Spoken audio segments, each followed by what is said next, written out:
There are 150 Psalms in the Bible, the Old Testament, otherwise known as the Hebrew Scriptures. Psalm 42 was written by the sons of Korah, Korah, worship leaders in ancient Israel. It's a contemplative song. This week, Carla and I are immersing ourselves in Psalm 42. We're reading it every day, and I've spent a good bit of time prowling around in the original language, which is Hebrew. I'm going to read Psalm 42, and the chassis translation for what I'm going to read is The Voice, but I've injected a lot from the Hebrew, and I'm gonna try to let Psalm 42 stand on its own. It doesn't need a lot of commentary. It's written from a perspective of discouragement, grief, emotions so close to the surface that sometimes they are on the surface.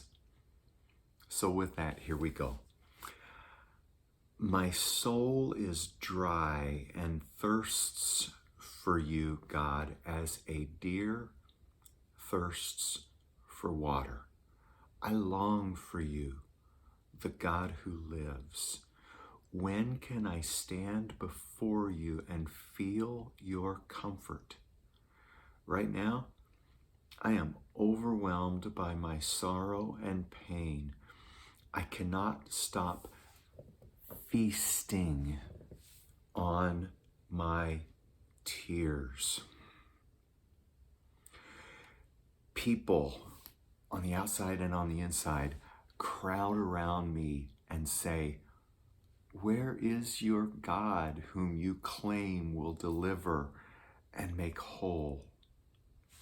With a broken heart, I remember times before when I was with your people. Those were better days. I used to lead them joyfully into your house, singing with gladness, shouting thanksgivings with abandon, joining the congregation in the celebration. Why am I so agitated and frantic? Why am I so disturbed? Why can't I just hope in God? Despite all my enormous emotions, I will trust and praise the one who delivers me and makes me whole and is my life. My God, my soul is so traumatized. The only help is remembering you wherever I may be, from the land of the Jordan to Hermon's high place to Mount Mizar.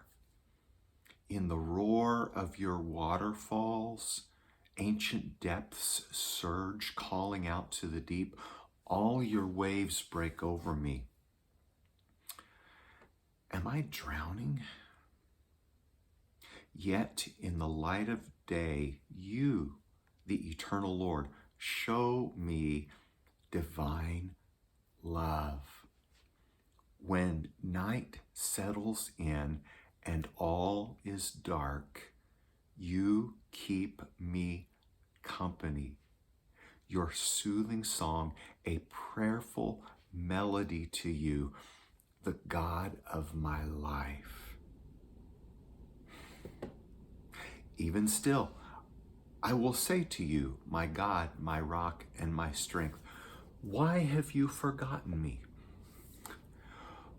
Why must I live my life so depressed, crying endlessly while my enemies on the outside and on the inside have the upper hand. My enemies on the outside and on the inside taunt me. They shatter my soul the way a sword shatters a person's bones. They keep taunting all the day long. Where is your God, your true God? Why am I so agitated and frantic? Why am I so disturbed? Why can't I just hope in God? Despite all my enormous emotions, I will trust and praise the one who delivers me and makes me whole and is my life. Did you find yourself anywhere in this psalm?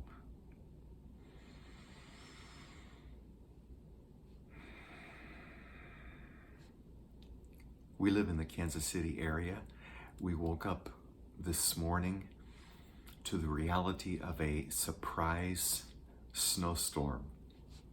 Meteorologists admitting they didn't see it coming. In this part of the country, it's common during this time of year for us to have snow, ice, etc. But the timing of this was such that it sort of kind of shut us down for a while. But everybody around here is taking the weather into account and going on with their lives.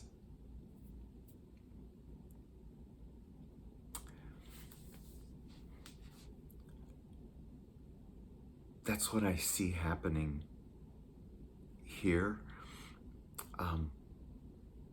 The sons of Korah are transparent about their enormous emotions, their discouragement, their depression, their anxiety, their grief, their agitation, how disturbed they are. But they are landing in a better place. How do you deal with the weather? How do you deal with temperatures, forecasts? Probably what you do is you take it into account. It's gonna be hot, so I'm gonna wear, or surprise snowstorm, several inches of heavy, wet snow. I'm going to put on snow boots and I'm going to put on layers. I'm going to allow extra time during my commute. That's kind of what most people do. We find out what the weather is and we don't let it stop us. We dress accordingly and we keep going. It's not difficult to allow our emotions to just shut us down. It takes, from my perspective, it takes faith to fully acknowledge the weather inside. And it sounds like from Psalm 42 that the weather inside is pretty rowdy, right?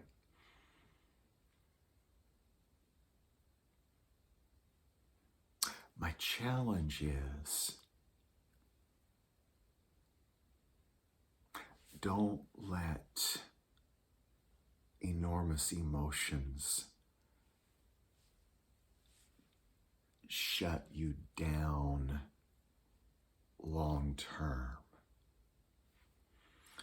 Sometimes we do have to stop because it's too rowdy inside. The weather inside is just too rowdy. But even during that period of time, we can still say to God everything that they're saying to God in Psalm 42.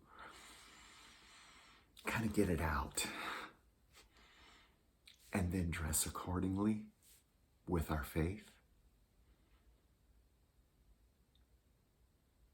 Verse 6, they said, the only hope is remembering you wherever I may be. To me, that's the key to unlocking everything in this psalm.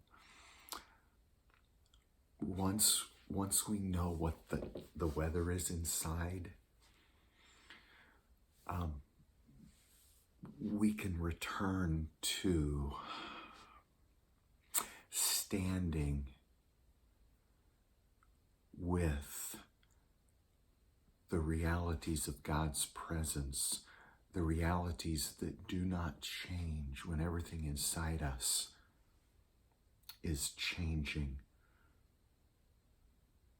Despite all my enormous emotions, I will trust and praise the one who delivers me and makes me whole and is my life. And when nothing else is working, when the weather inside is so rowdy,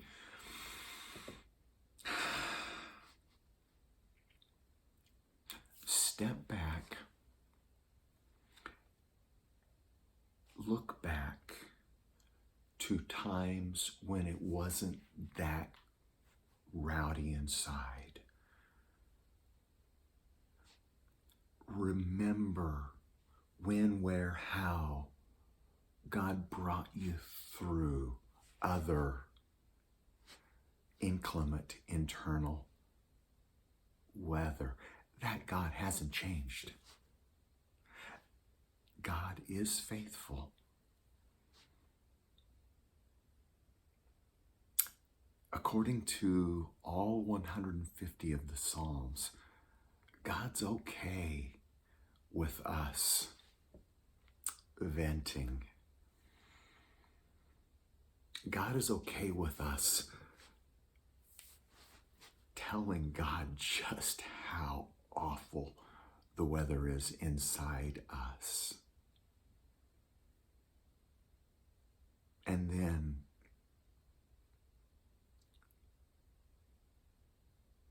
dressing accordingly with our faith and continuing to live by faith. Grace and peace.